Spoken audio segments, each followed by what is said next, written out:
Ndaizviita mugai murudo ndichiti nini ndakapenga masikana ndaiva navo hopo asi ndaiwachisa mwana wandaona muno varume ndaiverwa varume mukasanditora ndoenda varume mukasanditora ndoenda varume mukasanditora ndoenda varume mukasanditora ndoenda haiwa ini handidi ini handidi tarira muyelo kuni baba haiwa ini handidi kana chimiro chake mwana uyo panda mutarisa yamira hana girozi yandipenyera moyo wangu ungapachuka nemufaro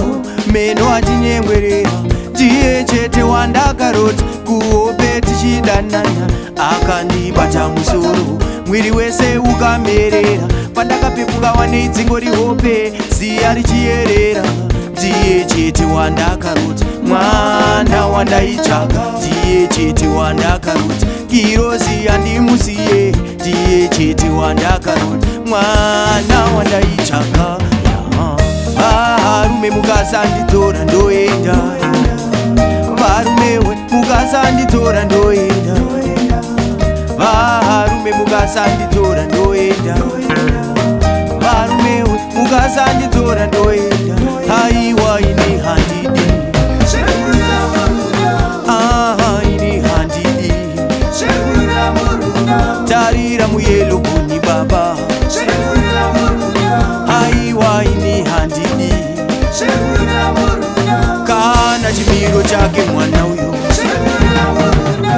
ndanzwa kumuda pamwe kane kumucha mwana sikana ihevisimbi asi yatisindiro here ruvara mambo ndikamutora ningaone ndondo ndava kuteverwa namachinga varume inozoita hondo handina moyo mutete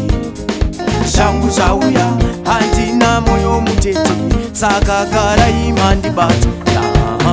varume mukasanditora ndoenda varume mukasanditora ndoenda varume mukasanditora ndoenda varume mukasanditora ndoenda haiwa ini handidi ini handidi tarira muyelo kuni baba haiwa ini handidi kana chimiro chake mwana uyo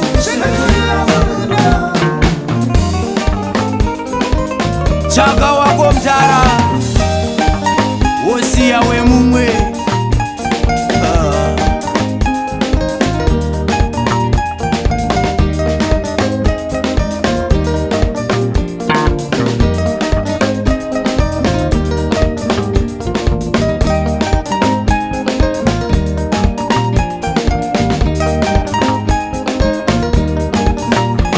tikakaya kaviri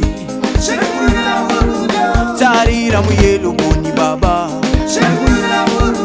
haiwa ndikakaya kaviri tarira chimiro chake mwana uyo but ndikakaya kaviri pakaipa